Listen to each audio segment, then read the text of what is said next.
থেকে তোমার ছেলের সাথে আর দেওয়ার সম্ভাবনা কম। আব্দুল ওয়াহাব জোহরি তার নবীর দাদা আব্দুল মুত্তালিবকে বলেন, ও বন্ধু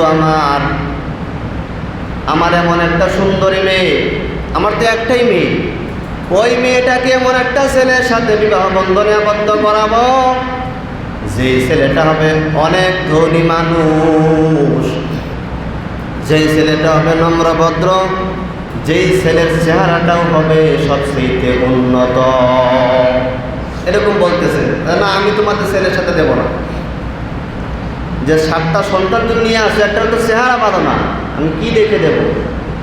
আর তুমি বলতেছো আরো 3খান বাড়ি আছে, তাই এই 7টারও যদি এই অবস্থা হয়, তো 3টা তো একই অবস্থা।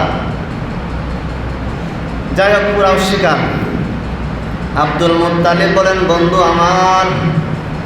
আমারও একটা সন্তান আছে, তোর যে মেয়ে আমাকে দেখাইলি, তোর মেয়ের গুণাগুণ তুমি বর্ণনা করলা 2টা। 1 নাম্বার গুণ বললা কি, তোমার মেয়ের প্রতি সোমবারে আর বৃহস্পতিবারে কপালের মধ্যে নূর ভেসে যায়।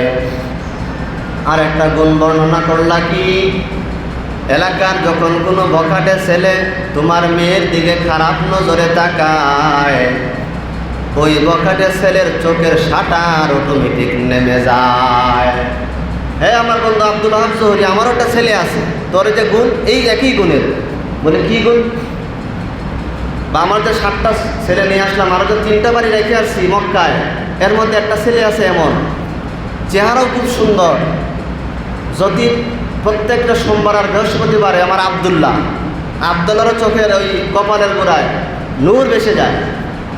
আর একটা গুণ হলো, যদি এলাকার কোনো খারাপ মেয়ে আমার আবদুল্লাহর দিকে কোন নজরে তাকায়, ওই মেয়েটার শাটার নেমে যায়, চোখে আর দেখতে পারে না। তা আব্দুল ওয়াহাব জোহরি হাসতেছে, বলে এর কি মারা জায়গা পাও না?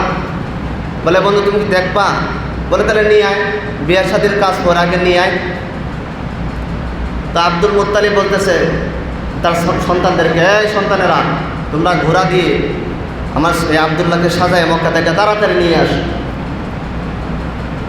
তো সন্তান চলে গেছেন সব, আবদুল্লাহকে নিয়ে আসবে সাজায়।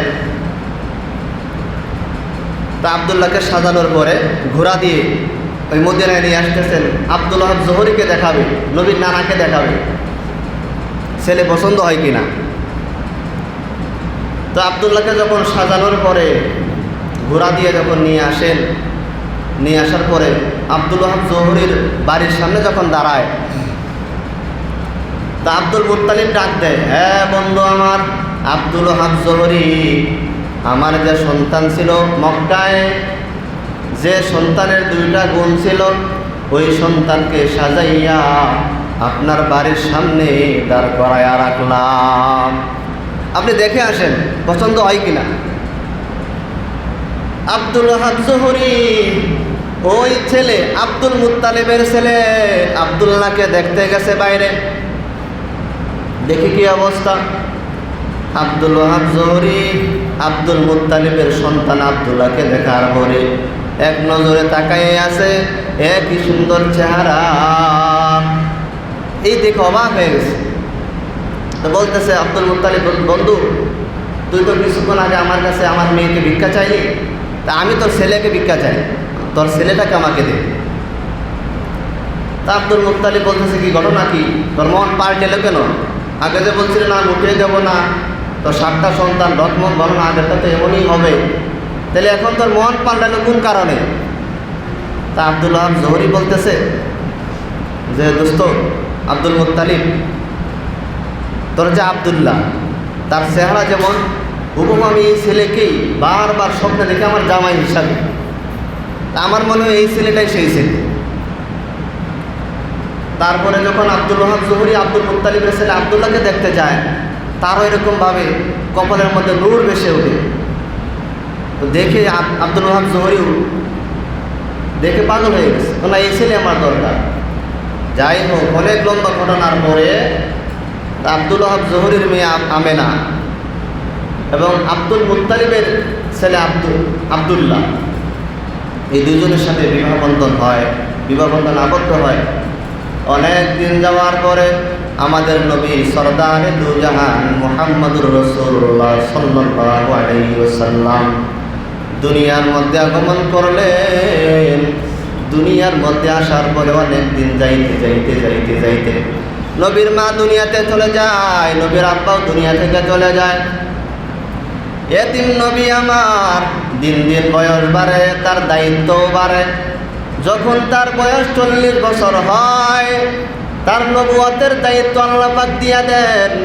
ওই নবুয়তি দায়িত্ব পাইয়া আমাদের নবী বিশ্ব নবী মুহাম্মদুর রাসূলুল্লাহ সাল্লাল্লাহু আলাইহি ওয়াসাল্লাম ইসলামের দাওয়াত দেয়।